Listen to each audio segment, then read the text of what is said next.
Hello friends, welcome to my YouTube channel Rinsi's Tasty Bites. ഇന്ന് നമ്മളിവിടെ ഉണ്ടാക്കാൻ പോകുന്നത് ഒരു ചോക്ലേറ്റ് കേക്കിൻ്റെ റെസിപ്പിയാണ്. അതിലേക്ക് ആവശ്യമായിട്ട് എന്തൊക്കെ ഇൻഗ്രീഡിയൻസാണ് നമുക്ക് ചേർക്കേണ്ടതെന്ന് നോക്കാം. അതിലേക്ക് വെറ്റ് ഇൻഗ്രീഡിയൻസും ഡ്രൈ ഇൻഗ്രീഡിയൻസും സെപ്പറേറ്റ് ചെയ്ത് മാറ്റാവുന്നതാണ്. ആദ്യമായിട്ട് dry ingredients 1½ cup all purpose flour, half cup cocoa powder, 1 spoon baking powder, 1/4 spoon salt. അത് നമ്മളെല്ലാം അരിച്ച് നമ്മളിങ്ങനെ മാറ്റി വയ്ക്കുക. എന്നിട്ട് നമുക്ക് വെറ്റ് ഇൻഗ്രീഡിയൻസ് നമുക്ക് മിക്സ് ചെയ്യാം. അതിലേക്ക് ആവശ്യമായിട്ട് 4 മുട്ട നമുക്ക് ഇതിൽ പൊട്ടിച്ചൊഴിക്കാം. ഒരു ബൗൾ എടുത്തതിന് ശേഷം അതിലേക്ക് 4 മുട്ട പൊട്ടിച്ച് ഇതിലേക്ക് ചേർക്കുക. 1 സ്പൂൺ വനില എസൻസ് ആണ് ഞാൻ ഇവിടെ എടുത്തിരിക്കുന്നത്. 1 സ്പൂൺ അതിലേക്ക് ഒരു 1/4 ഞാൻ ചേർത്തിട്ടുണ്ട്. എന്നിട്ട് നമുക്ക് 1 to 2 മിനിറ്റ്സ് നമുക്ക് നന്നായി ബീറ്റർ വെച്ച് ബീറ്റ് ചെയ്യാം. ബീറ്റർ ഇല്ലാത്തവർ നമുക്ക് വിസ്ക് വെച്ച് നമുക്ക് ചെയ്യാവുന്നതാണ്. നന്നായിട്ട് ബീറ്റ് ചെയ്തതിന് ശേഷം മാത്രമാണ് നമ്മൾ 1.5 കപ്പ് ഷുഗർ ഇടേണ്ടത്. ഇത് പൊടിച്ചിട്ടൊന്നുമില്ല, പൊടിക്കാതെ തന്നെ നമുക്കിതിലേക്ക് ചേർക്കാം. എളുപ്പമാണ് നമുക്ക് ഉണ്ടാക്കാനായിട്ട്, എല്ലാവരും ഉണ്ടാക്കി നോക്കണം. 3/4 കപ്പ് ബട്ടർ. ഇത് റൂം ടെമ്പറേച്ചറിലായിരിക്കാം, പ്രത്യേകം ശ്രദ്ധിക്കണം.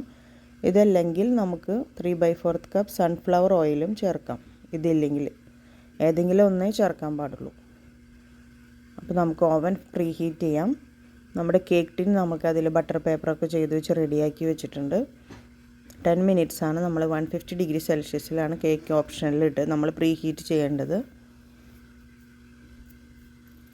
ഓവൻ നന്നായി ചൂടായതിന് ശേഷം മാത്രമാണ് നമ്മൾ ഇതിലേക്ക് കേക്ക് ബേക്ക് ചെയ്യാൻ വെക്കേണ്ടത്. വെറ്റ് ഇൻഗ്രീഡിയൻസിലേക്ക് നമ്മൾ ഈ അരിച്ച് മാറ്റി വെച്ചിരിക്കുന്ന ഡ്രൈ ഇൻഗ്രീഡിയൻസ് എല്ലാം കുറച്ചായിട്ട് ചേർത്ത് ഒരു സ്പാച്ചുല വെച്ചിട്ട് വേണം ഇനി അടുത്തത് മിക്സ് ചെയ്യാൻ. ബീറ്റർ പിന്നെ യൂസ് ചെയ്യാൻ പാടില്ല, കാരണം ബീറ്റർ വെച്ച് ചെയ്യുമ്പോൾ നമ്മുടെ കേക്ക് കട്ടിയായി പോകാൻ സാധ്യതയുണ്ട്. കട്ട് ആൻഡ് ഫോൾഡ് മെത്തേഡിലൂടെ വേണം ഇത്. ഇങ്ങനെ പതുക്കെ എടുത്ത് സ്പാച്ചിലുകൊണ്ട് സെൻറ്ററിൽ കട്ട് ചെയ്ത് എടുക്കുന്നതിനാണ് കട്ട് ആൻഡ് ഫോൾഡ് മെത്തേഡ് എന്ന് പറയുന്നത്. അതിൽ എയർ ബബിൾസ് ഒന്നും ഇല്ലാതിരിക്കാനാണ്, കേക്ക് നന്നായിട്ട് സോഫ്റ്റായിട്ട് വരാനാണ് ഇങ്ങനെ മിക്സ് ചെയ്തെടുക്കുന്നത്.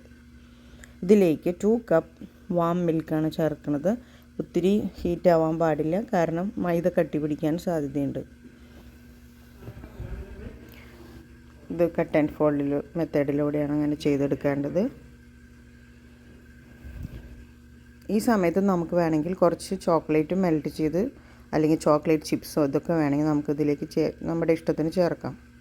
അങ്ങനെ നമ്മുടെ കേക്ക് ബാറ്റർ റെഡിയാണ്. നമ്മുടെ ഈ പാനിലേക്ക്, കേക്ക് ടിന്നിലേക്ക് നമുക്കിത് മാറ്റാം. ബാറ്റർ ഇട്ടതിന് ശേഷം നമ്മളിത് നന്നായിട്ട് ടാപ്പ് ചെയ്തെടുക്കണം, കാരണം ഇതിൽ എയർ ബബിൾസൊക്കെ പോകാൻ വേണ്ടിയിട്ടാണ് നമ്മളിങ്ങനെ ചെയ്യുന്നത്. അല്ലെങ്കിൽ നമ്മുടെ കേക്കിൻ്റെ മേലെ ഒരു ഹോൾസ് പോലെ ഇരിക്കും. എന്നിട്ട് നമ്മുടെ കേക്കിൻ്റെ ഓപ്ഷൻ 40 മിനിറ്റ്സിൽ 150 ഡിഗ്രി സെൽഷ്യസിൽ തന്നെയാണ് ഞാൻ പ്രീ ഹീറ്റ് ചെയ്യുന്നതും ബേക്ക് ചെയ്യുന്നതും. കാരണം പുതിയ ഓവനാണെങ്കിൽ നമുക്ക് അങ്ങനെ ചെയ്തെടുക്കാം. പഴയ ഓവനാണെങ്കിൽ 180 ഡിഗ്രിയിൽ നമുക്ക് പ്രീ ഹീറ്റ് ചെയ്യാം. പിന്നെ 170-ലോ 150-ലോ നമുക്ക് കേക്ക് ബേക്ക് ചെയ്യാവുന്നതാണ്. 40 മിനിറ്റ്സിലാണ് ഞാനിപ്പോൾ ഇവിടെ ഇട്ടിരിക്കുന്നത്.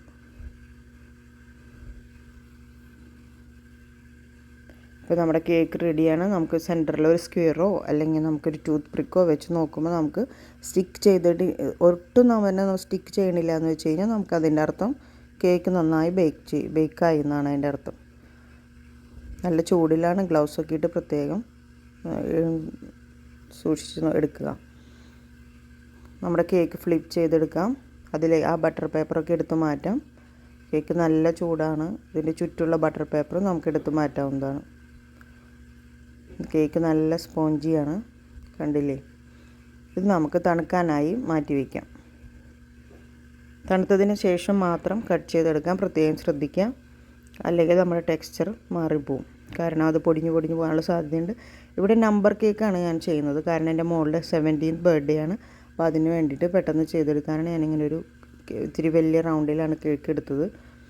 ഇതിൻ്റെ സൈഡൊക്കെ കണ്ടോ, ഇതിലൊരു എയർ ബബിൾസോ ഒന്നും പോയിട്ടില്ല. അതുകൊണ്ട് നല്ല ടെക്സ്ചറിലാണ് നമുക്ക് ഈ കേക്ക് കിട്ടിയിരിക്കുന്നത്. ഇതുപോലെ എടുക്കാൻ പ്രത്യേകം ശ്രദ്ധിക്കുക. എല്ലാവർക്കും ചെയ്യാൻ ഈസി ആയിട്ട് പറ്റും. ഇതൊരു ചെറിയ ഇൻഗ്രീഡിയൻസ് ഒക്കെ നന്നായി ശ്രദ്ധിച്ചാൽ മതി. ഇതിലേക്ക് ആവശ്യമായി ചോക്ലേറ്റ് ഗനാഷാണ് അടുത്ത് തയ്യാറാക്കുന്നത്. ഒരു പാനിൽ കുറച്ച് വെള്ളം ചൂടായതിന് ശേഷം അതിലേക്ക് വേറൊരു ബൗൾ എടുത്ത് വെച്ചിട്ട് അതിലേക്ക് ഒരു 3/4 കപ്പ് ബട്ടർ. ഈ ബട്ടർ ചെറിയ ചൂടിൽ വേണം വെക്കാനായിട്ട്. അതിൽ 1 bar milk chocolate, 1 spoon cocoa powder, പിന്നെ 2 സ്പൂൺ ഷുഗർ ഇടാം. ഇത് പൊടിക്കാത്ത പഞ്ചസാരയാണ് ഞാനിവിടെ ചേർത്തിരിക്കുന്നത്. അത് നമുക്ക് ചെറിയൊരു സ്പൂൺ വെച്ചിട്ട് നമുക്കിങ്ങനെ മിക്സ് ചെയ്ത് കൊടുക്കാം. ഒത്തിരി ഹീറ്റിൽ വെക്കരുത്, ചെറിയ ഫ്ലെയിമിൽ വെക്കാൻ പ്രത്യേകം ശ്രദ്ധിക്കുക. അല്ലെങ്കിൽ നമ്മുടെ ബട്ടറും കൊക്കോ പൗഡറും കൂടി പിരിഞ്ഞ് പോലെയാവും. അപ്പോൾ നമുക്കത് ആ ടെക്സ്ചർ കിട്ടില്ല നമുക്ക്. അങ്ങനെ നമ്മൾ ഈ വെള്ളം നന്നായി ബോയിൽ ചെയ്തിട്ടുണ്ടല്ലോ, അപ്പോൾ നമുക്ക് ആ ഹീറ്റ് അങ്ങ് ഓഫ് ചെയ്യാം. അപ്പോൾ ഒരു 2 മിനിറ്റ്സ് വയ്ക്കുമ്പോൾ നല്ല ഇച്ചിരി തിക്കാവും. പിന്നെ നമുക്ക് ഈ ചോക്ലേറ്റ് ഗനാഷ് നമുക്ക് ഈ കട്ട് ചെയ്ത് വെച്ചിരിക്കുന്ന നമ്പർ കേക്കിൻ്റെ മുകളിലേക്ക് ഒരു സ്പൂൺ വെച്ച് നമുക്കിങ്ങനെ ചേർക്കാം. ആദ്യം ഇച്ചിരി കട്ടിയിൽ വരാൻ ബുദ്ധിമുട്ടാണ്. അപ്പം നമുക്ക് രണ്ടാമത്തെ പ്രാവശ്യം ഇതുപോലെ ഒന്ന് വെയിറ്റ് ചെയ്തിട്ട് രണ്ടാമത്തെ പ്രാവശ്യം ഇതുപോലെ ഇങ്ങനെ ഒഴിച്ചു കൊടുക്കുമ്പോൾ വലിയൊരു പാത്രത്തിലായിരിക്കണം നമ്മളിത് ചെയ്യേണ്ടത്. കാരണം നമുക്ക് ഒട്ടും തന്നെ അവിടെ ഇവിടെ ആവാതെ, നമുക്ക് വൃത്തികേടൊന്നും ആവാതെ നമുക്കിത് ക്ലീൻ ചെയ്തെടുക്കാം. കാരണം എന്ന് വെച്ച് കഴിഞ്ഞാൽ വലിയൊരു പാത്രത്തിൽ മാത്രമായിരിക്കും അപ്പോൾ ഇത് ചോക്ലേറ്റ് സോസ് ആവുള്ളൂ. അങ്ങനെ നമ്മൾ ഈ 2 നമ്പർ കേക്കും നമ്മളിങ്ങനെ ചെയ്തെടുത്തു. ഇതൊരു 2 to 3 മിനിറ്റ്സ് നമ്മളിതുപോലെ വെയിറ്റ് ചെയ്യുക. അപ്പോൾ ഇച്ചിരി ഒന്ന് ഈ ചോക്ലേറ്റൊക്കെ ഇതിൽ പിടിച്ചതിന് ശേഷം നമ്മൾക്കിതിൽ ഡെക്കറേറ്റ് എന്താ ചെയ്യേണ്ടതെന്ന് വെച്ചാൽ അതിൽ ചെയ്യാം. കാരണം ചൂടോടുകൂടി നമ്മളിതിൻ്റെ മേലേക്ക് എന്തെങ്കിലും ഡെക്കറേഷൻ ചെയ്യുമ്പോൾ അത് പെട്ടെന്ന് ക്രീമോ എന്തെങ്കിലുമൊക്കെ ചെയ്യുമ്പോൾ നമുക്ക് മെൽറ്റായി. ഇവിടെ ഞാൻ ക്രീമോ വിപ്പിംഗ് ക്രീമോ ബട്ടർ ക്രീമോ ഒന്നും ഇവിടെ ചേർത്തിട്ടില്ല. ഈ ചോക്ലേറ്റ് ഗനാഷിൻ്റെ മേലെ നമ്മൾ ഒരു M&Mൻ്റെ ചോക്ലേറ്റ് വെച്ചിട്ടാണ് ഞാനിവിടെ ഡെക്കറേറ്റ് ചെയ്തിരിക്കുന്നത്. ഒരു ഈസി വേയിൽ ഞാൻ പെട്ടെന്ന് ചെയ്തെടുക്കാമെന്ന് വിചാരിച്ചിട്ടാണ്. ക്രീമൊന്നും യൂസ് ചെയ്തില്ല. നമ്മൾ ഈ ബേസിലേക്ക് മാറ്റി നന്നായിട്ട്, ഇപ്പോൾ ഒട്ടും തന്നെ അവിടെ ഇവിടെ ഒന്നും ആയിട്ടില്ല. ചോക്ലേറ്റ് നല്ല കറക്റ്റ് ടെക്സ്ചറിൽ കിട്ടി. അങ്ങനെ ഓൾട്ടർനേറ്റ് കളറിൽ ഡെക്കറേറ്റ് ചെയ്ത് വെച്ചു. അപ്പോൾ ഇന്ന് വൈകിട്ടാണ് ബർത്ത്ഡേ കേക്കിന് വേണ്ടിയിട്ടാണ് ഞാനിത് ചെയ്തത്. അപ്പോൾ കേക്ക് റെഡിയായി. ഇത് ഫ്രിഡ്ജിലൊന്നും വയ്ക്കേണ്ട ആവശ്യമില്ല, അല്ലാതെ തന്നെ ഇപ്പോഴത്തെ ക്ലൈമറ്റിൽ നല്ലതായിട്ട് തന്നെ സെറ്റായി. ഇനി നമുക്ക് തണുപ്പിച്ച് കഴിക്കണമെങ്കിൽ അങ്ങനെ നമുക്കൊരു 1 hour 2 hour നമുക്ക് ഫ്രിഡ്ജിൽ വെച്ചിട്ടും അങ്ങനെ വേണമെങ്കിൽ കട്ട് ചെയ്യണമെങ്കിൽ ചെയ്യാം. അപ്പോൾ നിങ്ങളും ഇനി കേക്ക് ഒന്ന് ട്രൈ ചെയ്ത് നോക്കാം. Okay, thank you.